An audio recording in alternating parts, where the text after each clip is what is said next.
ایک دفعہ سلطان نے علی بن سفیان سے کہا، جو میں دیکھنا چاہتا تھا وہ میں نے دیکھ لیا ہے۔ یہ سوڈانی ہنگامہ رائی کے عادی ہیں، اور تم کہتے ہو کہ مجھ میں جذبہ نہیں ہے۔ میں دیکھ رہا ہوں کہ ان میں کردار بھی نہیں ہے۔ اس فوج کو اگر تم لڑنے کے لیے میدان جنگ میں لے گئے تو یہ لڑنے کے بجائے اپنی جان بچانے کی فکر کریں گے اور مال غنیمت لوٹیں گے، اور جو بھی ان کے ہاتھ میں خوبصورت لڑکیاں لگیں گی ان کے ساتھ زنا اور بدکاری کریں گے، مفتو کی عورتوں کے ساتھ وحشیانہ سلوک کریں گے۔ اس کا علاج یہ ہے کہ علی بن سفیان نے کہا کہ آپ نے جو فوج مصر کے مختلف حصوں سے بھرتی کی ہے، اس کو ناجی کے 50,000 فوج میں منظم کر لیں۔ اچھے سپاہیوں کے ساتھ مل کر برے سپاہی اپنی عادی بدل دیں گے۔ سلطان صلاح الدین ایوبی رحمۃ اللہ علیہ مسکراتے ہوئے اور کہا، تم یقیناً میرے دل کا راز جانتے ہو۔ میرا منصوبہ بھی یہی ہے۔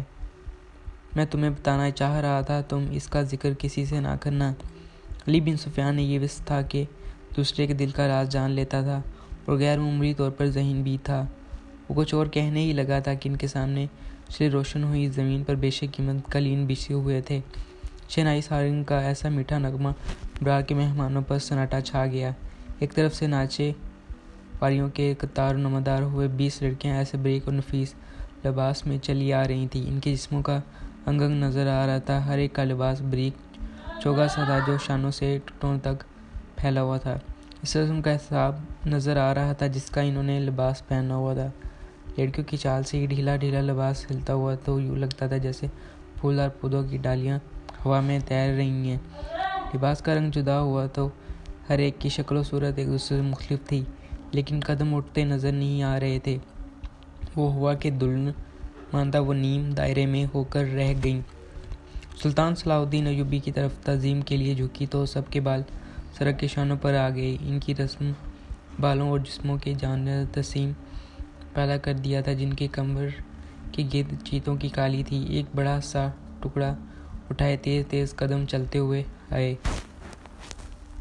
ٹوکری میں بڑی کلی اٹھی اور پھول کی طرح کھل گئی۔ اس پھول میں سے ایک لڑکی کا چہرہ نمودار ہوا اور پھر وہ اوپر کو اٹھنے لگی تو جیسے یہ سرخ بادلوں میں ایک چاند نکل رہا ہو۔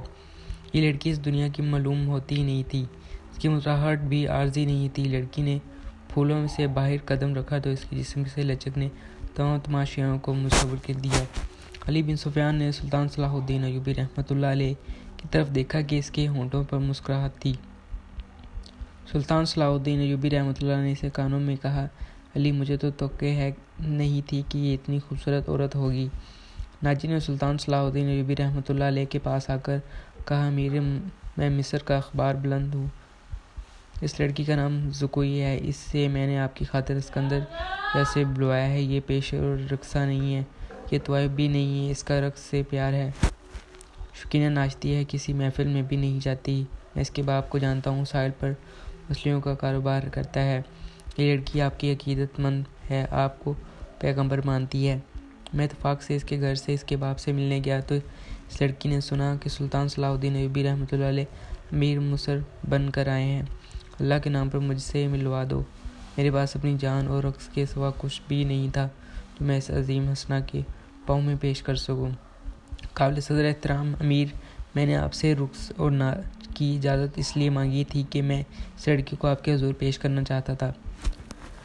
سلطان صلاح الدین ایوبی رحمۃ اللہ علیہ نے کہا، کیا آپ نے اسے بتایا تھا کہ میں کسی لڑکی کو رقص یا رانی کی حالت میں اپنے سامنے نہیں دیکھ سکتا؟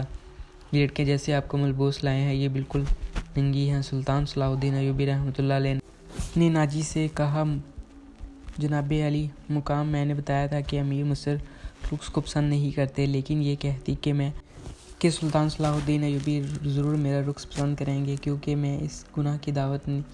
یہ ایک باعث تو لڑکی کا رقص ہوگا۔ میں ایوبی کے حضور اپنا جسم نہیں، اپنا رقص پیش کروں گی۔ اگر میں مرد ہوتی تو سلطان کی جان کی حفاظت کے لیے محافظ دستے میں شامل ہو جاتی۔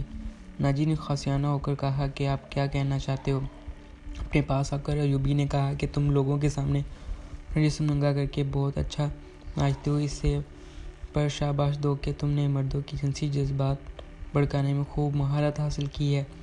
سلطان صلاح الدین ایوبی رحمۃ اللہ نے پوچھا تو ناجی نے جواب دیا، نہیں امیر مصر، میں اس سے وعدے پر یہاں لایا ہوں کہ آپ اسے شریف بازیابی بخشیں گے۔ یہ بڑی دور سے اسی امید پر آئی ہے، ذرا دیکھیے اس کے رقص میں پیشورانہ تاثر نہیں، خود سپردگی ہے۔ دیکھیے وہ آپ کو کیسی نظروں سے دیکھ رہی ہے۔ بے شک عبادت صرف اللہ کی ذات ہے، لیکن یہ رقص کی عقیدت سے آپ کی عبادت کر رہی ہے۔ اب اسے اپنے خیمے میں اندر آنے کی اجازت دیں۔ تھوڑی سی دیر کے لیے اسے وہ ماں سمجھے جس کو کوکھ سے اسلام کے جان باز پیدا ہوں گے۔ یہ اپنے بچوں کو فخر سے بتایا کرے گی کہ میں سلطان صلاح الدین ایوبی رحمۃ اللہ علیہ تنہائی میں باتیں کرنے کا شرف حاصل کر چکی ہوں۔ ناجی نے ایک بردہ فروش سے خریدا تھا۔ شریف باپ کی باسمت بیٹی ناجی نے سلطان صلاح الدین ایوبی سے کہلوایا کہ اچھا اسے میرے خیمے میں بھیج دو۔ کوئی نہایت آہستہ آہستہ جسم کو بات دیتی اور بار بار سلطان صلاح الدین ایوبی کی طرف مسکرا رہی تھی۔ باقی لڑکیاں تتلیوں کی طرح جیسے اس کے پاس اڑ رہی تھیں۔ یہ ناچ گلوار نہیں تھا۔ شونوں کی روشنی میں کبھی تو یوں لگتا تھا جیسے ہلکے نیلے شفاف پانی میں جل پریاں تیر رہی ہوں۔ چاندنی کا ایک تاثر تھا۔ سلطان صلاح الدین ایوبی رحمۃ اللہ کے متعلق کوئی نہیں بتا سکتا تھا کہ وہ بیٹھ کر کیا سوچ رہا تھا۔ ناجی کے سپاہی جو شراب پی کر ہنگامہ آرائی کر رہے تھے وہ بھی جیسے مر گئے تھے۔ زمین اور آسمان پر زلزلہ ہو گیا تھا۔ ناجی نے اپنی کامیابی پر بہت مسرور تھا اور وہ رات گزرتی جا رہی تھی۔ نصف شب کے بعد سلطان صلاح الدین ایوبی رحمۃ اللہ علیہ اپنے خیمے میں داخل ہوا جو ناجی نے نصب کیا تھا۔ اندر سے اس نے قالین بچھا دیے تھے، پلنگ پر چیتے کی کھال کی پلنگ پوست کر دیا تھا۔ فانوس جو رکھوایا تھا اس کی ہلکی نیلی روشنی شہر کو شفاف چاندنی کی لگتی تھی اور وہ اندر کی فضا اندر بھی تھی۔ خیمے کے اندر ریشمی پردے ہویزاں تھے۔ ناجی سلطان صلاح الدین ایوبی رحمۃ اللہ کے پاس خیمے کے اندر گیا اور کہا اسے ذرا سی کے لیے بھیج دو، میں وعدہ خلافی سے بہت ڈرتا ہوں۔ سلطان صلاح الدین ایوبی رحمۃ اللہ نے کہا بھیج دوں اگر؟ ناجی حیران کی طرح چوکڑیاں برتا خیمے سے باہر گیا۔ تھوڑی وقت گزرا تھا کہ سلطان صلاح الدین ایوبی کے محافظوں نے ایک رکوسا کے خیمے کی طرف آتے ہوئے دیکھا۔ خیمے کے ہر طرف روشن تھا۔ روشنی کا یہ انتظام علی بن سفیان نے کیا تھا کہ رات کے وقت محافظ گرد و بیش میں اچھی طرح سے دیکھ سکیں۔ رکسا قریب آئی تو انہوں نے اسے پہچان لیا۔ انہوں نے اسے رقص کرتے ہوئے دیکھا تھا۔ یہ وہی لڑکی تھی جو ٹوکروں میں سے نکلی تھی۔ وہ زکوئی بھی وہ رقصی لباس میں بھی تھا۔ اس کا جسم تو بس شکن تھا۔ محافظوں کے کمانڈر نے اسے روک لیا۔ زکوئی نے بتایا کہ اسے امیر مصر نے بلایا ہے۔ کمانڈر نے اسے بتایا کہ ان امیروں میں سے نہیں ہے کہ یہ تم جیسی فاشل لڑکیوں کے ساتھ راتیں گزارے۔ آپ ان سے پوچھ لیں۔ زکوئی نے کہا میں بین بلائے آنے کی جرات نہیں کر سکتی، ان کا بلاوا تم بھیجو۔